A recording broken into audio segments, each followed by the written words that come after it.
action we perform online is tracked, and all things digital attempt to distance us from the body and physical disintegration, it is perhaps not so surprising that our fascination with the utterly abandoned, the long unobserved, the decayed and the ruin has increased exponentially. That picture of a weed-infested factory or decaying mansion in Detroit or St. Louis, say, will frequently have their greatest currency on Instagram or other social media sites only reaffirms, rather than contradicts, a particular contemporary desire to seek out the obscure and the unburnished. The Atlas of Improbable Places, then, is intended as a compendium of unlikely, curious and plain odd locales.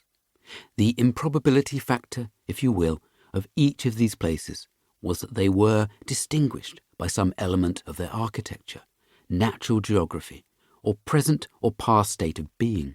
Improbability may have been inherent at the beginning, or thrust upon them later, or only accrued in recent times. But these places all have stories to tell us. The map may not be the territory, just as written history is not the sum of any individual place. But ideally, we need to read them both to reach a greater understanding of where we are and where we might be going. Dream Creations. Flevopolder, the region reclaimed from the sea. Lelystad, Netherlands.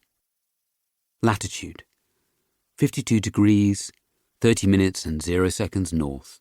Longitude 5 degrees, 28 minutes and 0 seconds east. For nearly 2,000 years, the occupants of what is today the Netherlands have been locked into an almost Sisyphean battle to hold back and reclaim land from the sea. Traces of this struggle can be detected in the remains of ancient turpen or earth mounds that still survive in certain parts of the country.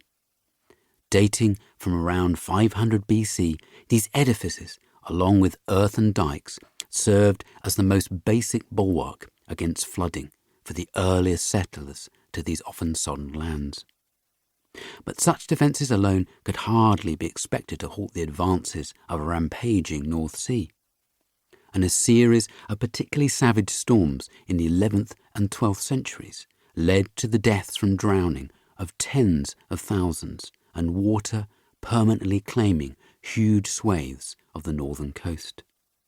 One beneficiary of these topographical changes, however, was the estuary town of Amsterdam, which suddenly found itself with a direct route to the ocean and subsequently developed into a major port and finally wound up as the capital city. Still, the story of this country, over half of which presently lies below sea level, is as much about land gain as loss. God, it is said, may have created the world, but the Dutch gave the world the Netherlands. Around 10% of the country is made up of bits that were once underwater, and much of the rest of it would be too, but for an extensive network of canals, dams, drains and dikes that were begun in the Middle Ages. By the 15th century, the Dutch had developed a highly sophisticated hydro-engineering system, one that involved using encircling dikes and water-pumping windmills, hence their ubiquity in this landscape, to drain quite substantial tranches of saturated ground and complete ponds, rivers and lakes. The resulting drain lands, known as polders, could then be used for farming and building on. This technique would reach its pinnacle in the latter half of the 20th century with the creation of Flevoland, a cluster of polders that make up the Netherlands' 12th and newest province. It's also the world's largest artificial island. Flevoland represents the fulfillment of an ambition long held by Dutch civil engineers to tame the Zuider Zee, or South Sea. Once an estuary of the River Rhine, it had, through storms and by a process of natural erosion, become an inland sea that seemed bent on only further extending its extent. The first proposal to close it off and drain the land came in 1667 from the pioneering hydrologist Heinrich Stevens.